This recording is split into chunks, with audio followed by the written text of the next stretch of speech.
Good morning guys, welcome back to my channel. আশা করি তোমরা সবাই খুব ভালো আছো আর আমিও খুব ভালো আছি। আজকে একটা খুব স্পেশাল ব্লগ নিয়ে চলে এসেছি। আজকে জামাই ষষ্ঠী স্পেশাল ব্লগ। তো এটা আমি কয়েকটা ক্লিপ নিয়েছি, সেটা তোমাদের সঙ্গে শেয়ার করলাম। পুরোটা তোমরা দেখতে থাকো।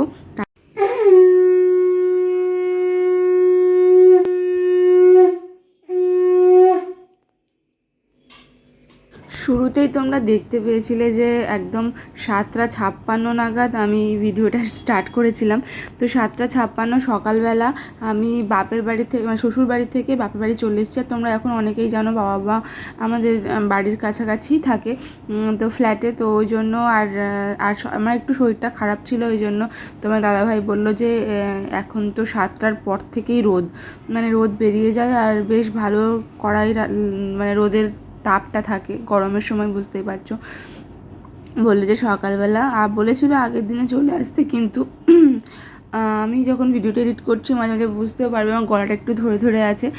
তো যাই হোক, যখন তোমার দাদাভাই বলেছিল যে তুমি আগের দিনে চলো, দুজনে গিয়ে তোমাকে দিয়ে আসি বা দুজনে একসঙ্গে ওখানে থাকবো, আমি না পরের দিনে যাব, গরমের সময় তো পরের দিনেই যাব। আর কাছাকাছি যেহেতু তাহলে সকালবেলা গেলে অসুবিধা কি, তো ওই জন্য সকালবেলা কাছাকাছি বলে সকালবেলাই এসছি।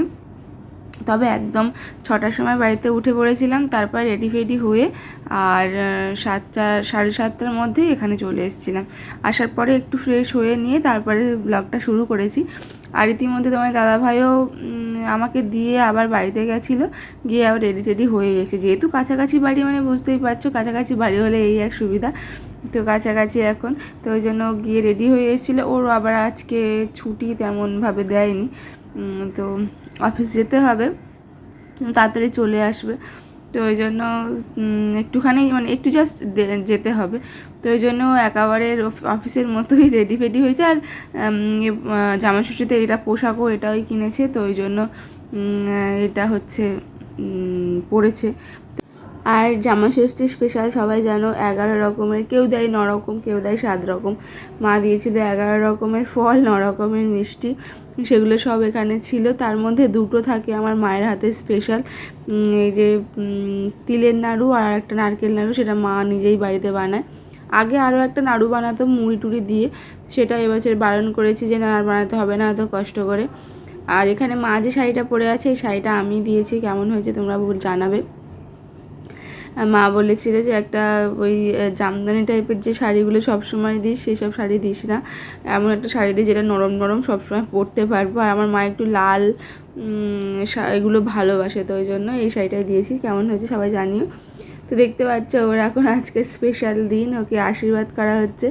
আর ওদিকে আমি বসেই ছিলাম, আর বাবা একটু যে রান্নাবান্না হবে সেগুলো জোগাড় করছিল। আর হ্যাঁ, আমার এক দিদি আছে, মানে ধরম দিদি আছে, তারও জামা ষষ্ঠী প্রত্যেক বছর হয়। তো প্রতি বছর ব্লগেও তোমরা দেখো যে প্রতি বছর মানে জামা ষষ্ঠীর ব্লগে, তো তারা আগে যখন বাবা মা গ্রামের বাড়িতে থাকতো তখন দিদি জামাইবাবু আগে আসতো আর আমরা যেতাম পরে, যেহেতু তখন দিদি জামাইবাবুর বাড়িটা কাছে ছিল। এখন আবার আমরা আগেই চলে গেছি, দিদি জামাইবাবু আসতে একটু দেরি হবে, অনেকটা দূর থেকে আসবে। আর যেহেতু বুধবার পড়েছিল তাই সবারই অফিসের একটা চাপ ছিল। আর ওই জন্য তোমার দাদাভাইও বেশি লেট করতে পারেনি, ও একটু অফিস যাবে বলে সকালবেলা একটু হয়তো টিফিন হয়ে গেছিলো। ইতিমধ্যে আমার শাশুড়ি শ্বশুর সবাই চলে এসেছিলো। ওই দিনে সবাই মিলে, আমার শ্বশুরমশাই শাশুড়ি মা এসেছিলো, কারণ হচ্ছে বাবা মা একসঙ্গে সবাই নিমন্ত্রণ করেছিল। আর আমার বর যেহেতু একা, তো আমার তো কোনো ননদ নেই, তো আমাদের বাড়িতে জামা ষষ্ঠী হওয়ার কোনো কারণও নেই।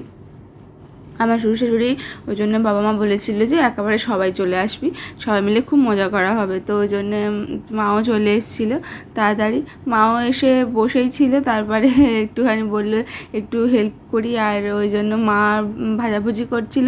আর এদিকে আমার শাশুড়ি মা সব রেডি করে নিয়েছিল, একটু কয়েক জিনিস কেটে দিচ্ছিলো। আর আজকে স্পেশালি মাটনটা আমার শাশুড়ি মাই রান্না করেছিল, কারণ হচ্ছে তখন কাজের মধ্যে, আর মা বললো যে আমিই করছি। তারপরে যেহেতু সবাই মিলে ছিলাম, আর আমার দিদি এসেছিলো অনেকটা লেট করে, এই যে জিজু অনেকটা পরে এসছে, অনেক লেট মানে প্রায় অনেকক্ষণই লেট হয়েছিল, ওদের আসতে আসতে প্রায় 1:30 বেজে গেছিলো। ততক্ষণে আমাদের রান্নাবান্না প্রায় কমপ্লিটই বলতে গেলে, সবই কমপ্লিট হয়ে গেছিলো। আর ওই শুধু মাটনটা হচ্ছিলো, ওইটাই আর কি, যেহেতু মায়ের ডিপার্টমেন্ট ছিল আমার শাশুড়ি মায়ের মাটনটা, ওই জন্য উনি মাঝে মাঝে দেখতে যাচ্ছিলো। তো এইটা ছাড়া বাকি সব কিছু পুরো রেডি হয়ে গেছিলো, যাবতীয় যা যা রান্না। আর হ্যাঁ, কী রান্না হয়েছে সেটা আমি তোমাদেরকে পরে জানাবো, তার আগে এগুলো দেখিয়ে দিই। আর এখানে আমার বাবা একটু সব সকালবেলা উঠে সব জোগাড় টোগাড় করেছিল, বাবা মা দুজনেই। আমি যাওয়ার পরে তো আর অতটা জোগাড় থাকে না, আগের দিনে থেকে জোগাড় তো অনেক দিন থেকেই করতে হয়। জামাই ষষ্ঠীতে জামাইয়ের আনন্দ করে, কিন্তু শ্বশুর শাশুড়িদের তো অনেক জোগাড় টোগাড় করতে হয়, তো সেগুলো অনেক দিন ধরেই করছিল। আর সকালবেলা বাবা আবার আজকে ছুটি নিয়েছিল, ওই জন্য সবাই মিলে খুব মজা করতে পেরেছি আজকে। বাবা মা শ্বশুর শাশুড়ি আমি, তোমার দাদা ভাই মানে আমার বর, যার স্পেশাল দিন। তারপর দিদি জামাইবাবু সবাই এসেছিলো। আর দিদি জামাইবাবু ওই দিন রাত্রেবেলাও ছিল। আর আমি কয়েকটা ক্লিপ নিয়েছিলাম, বেশি ক্লিপ নিতে পারিনি, কারণ আমার একটু বলছিলাম না যে আমার একটু শরীরটা খুব একটা ভালো ছিল না, আর তারপরে ক্লিপগুলো নেওয়া হয়নি। তো ওই জন্য আমি এখন যখন ভয়েস ক্লিপ দিচ্ছি তখনও আমি মাঝে মাঝে একটু হাঁপিয়ে পড়ছি, হ্যাঁ, কথা বলতে বলতে। তো ওই জন্য কয়েকটা ক্লিপ নেওয়া হয়নি, যেগুলো নিয়েছি সেগুলো তোমাদের সঙ্গে শেয়ার করলাম। তো এই যে, আর এই জামাই ষষ্ঠীতে কারা কারা মানে কাদের বাড়িতেই হাতে হলুদ সুতো বাঁধার ব্যাপারটা আছে, মানে নিয়ম পালন করো, আমাকে অবশ্যই জানিও। এবছরে আমার মা এই হাতে সুতো বাঁধার নিয়মটা নতুন করেছে, কারণ মা আগে এমনি যেমন জামাইষষ্ঠী হতো ঘটি বাড়িতে তেমন করতো। তারপরে একটা বই আছে না, অরণ্য ষষ্ঠী না কি বলে, তো ওটাই তো এখন মানে পঞ্জিকাতে ওটাই লেখা থাকে, তো সেটাতে ভালো করে পড়ে টড়ে মা বলে যে না, ওটাতে আবার হলুদ সুতো বাঁধতে হয়। তো ওই জন্য আবার হলুদ সুতো নিয়ে হলুদের মধ্যে ডুবিয়ে রেখেছিলো, তারপরে সেটা নিয়ে বাঁধলে ওটা একটা মানে শুভ একটা জিনিস আর কি, এরকম মানা হয়। আর ওদিকে যেহেতু বললাম না যে মায়ের ডিপার্টমেন্ট, ওই মা এসে আবার একটু নাড়াচাড়া করতে শুরু করে দিয়েছে। আজকে মেনুটা তোমাদের একটু পরে দেখাচ্ছি, তবে বলে দিই, ভাত বেগুন ভাজা হয়েছিল, বেশি ভাজাভুজি করতে বারণই করেছিলাম মাকে, যে অত ভাজাভুজি খেতে পারবে না। ভাত হয়েছিল, বেগুন ভাজা আর পটল ভাজা, আর শাক ভাজা তো করতে হয়, তো শাক ভাজা, আর ছিল ডাল, আর চাটনি পাঁপড় মিষ্টি, এটা তো কম্পালসারি আজকের দিনের জন্য।